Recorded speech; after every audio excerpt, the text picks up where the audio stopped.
My name is Dr. Claire Ashford and I am 31 years old, and on a Tuesday evening in September I was standing backstage at the Bristol Medical Innovation Centre waiting to present 6 years of cardiac research to an audience of 300 people when I saw my father walk through the main entrance with my mother and my brother, and the moment I recognized them I turned to the event coordinator and said, "Those 3 people near the registration table, I don't know them, and if they try to approach me after the presentation, please have security remove them."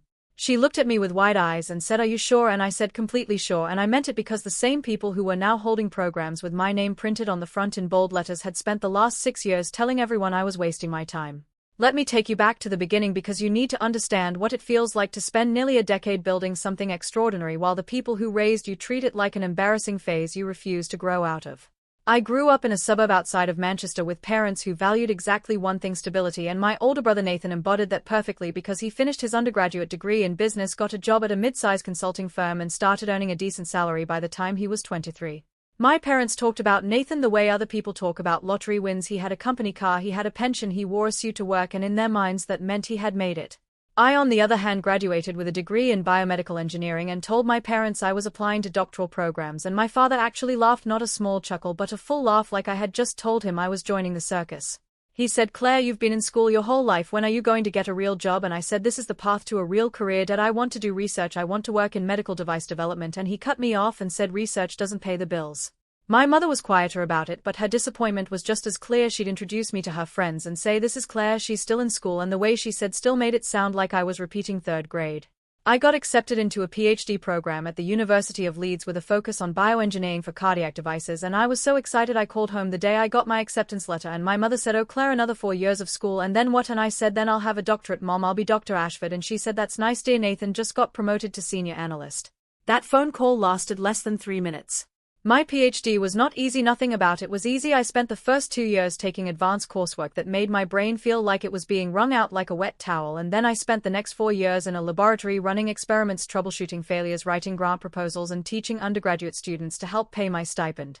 I lived in a tiny flat with one window that faced a brick wall, and I ate a lot of pasta because it was cheap, and I worked weekends and I worked holidays, and I didn't sleep much because when you're trying to design a device that could help people with arrhythmia live longer, you don't really care about sleep. My family didn't visit me once, not in 6 years. Nathan came to Leeds for a stag party weekend and didn't tell me until after he'd left, and my parents said the drive was too far even though it was 2.5 hours. I invited them to my PhD defense, the single most important academic moment of my life, where I would present my research to a panel of experts and defend my dissertation in front of anyone who wanted to attend. And my mother said, "Claire, we can't take off work for that." And I said, "Mum, it's one day, it's the culmination of 6 years of work." And she said, "We'll see, but we'll definitely be there for your graduation." They didn't come to my defense. I sat in that room with my advisor, my committee members, and 3 of my lab mates, and I presented my research and I answered questions for 90 minutes, and when it was over and my advisor shook my hand and said, "Congratulations, Dr. Ashford," I looked at the empty seats in the back row and I felt something crack inside my chest. I passed, I became Dr. Claire Ashford, and my parents sent a card in the mail that said, "Proud of you," with a generic stock photo of a graduation cap on the front. 2 weeks after my defense, I got a job offer from a medical technology company that developed implantable cardiac devices. They wanted me to lead a research team. They offered me a salary of £92,000 a year, and they wanted me to continue the work I'd started during my PhD on a device that could monitor and regulate heart rhythms in patients with chronic arrhythmia. I took the job, obviously, and I spent the next year and a half working with a team of engineers and cardiologists, and we developed a prototype that in early clinical trials showed a 73% improvement in patient outcomes compared to existing devices. The company filed for a patent with my name listed as the primary inventor, and they asked me to present our findings at a medical innovation summit in Bristol that would be attended by researchers, investors, and healthcare executives from all over Europe. I was terrified and I was excited, and I worked on that presentation for weeks. I didn't tell my family about the summit because I had learned by then that sharing my accomplishments with them was like pouring water into a cup with no bottom, it just disappeared. But someone told them, I don't know who, maybe a distant relative saw the event posted online, maybe someone from my hometown saw my name in a trade publication. But 2 days before the summit, my brother called me and said, "Hey Claire, Mum and Dad saw you're doing some kind of presentation in Bristol." And I said, "Yeah, it's a research summit for work," and he said, "They want to come, they are really proud." I went very still and I said, "Nathan, they didn't come to my PhD defense, they told me I was wasting my time for 6 years, why do they suddenly care now?" And he said, "Come on Claire, don't be like that, they're your parents, let them be proud." I said if they want to come they can register like everyone else, it's a public event, and I hung up. The night of the summit I wore a navy blue suit that I'd bought specifically for the occasion, and I stood backstage watching the seats fill up, and I saw my advisor from Leeds sitting in the third row, and I saw two of my former lab mates, and I saw colleagues from my company, and I saw the janitor from my university lab building, a man named George who used to bring me tea on late nights and tell me I was going to do great things, and I had personally sent him an invitation. Then I saw my parents walk in with Nathan, and my mother was wearing a dress I'd never seen before, and my father was holding a camera, and Nathan was looking around the room like he was impressed, and I felt my hands start shaking. I walked up to the event coordinator, a woman named Priya who had been managing the summit logistics, and I said, "Priya, do you see those three people near the registration table, the older couple and the man in the grey jacket?" And she said yes, and I said, "I don't know them, and if they try to approach me after my presentation, I need security to stop them." She looked confused and said, "Are you serious, Dr. Ashford?" And I said, "Completely serious. They are not on my guest list, they are not welcome in my space, and if they try to take photographs or speak to me, I want them removed." She nodded slowly and said, "I'll let the team know."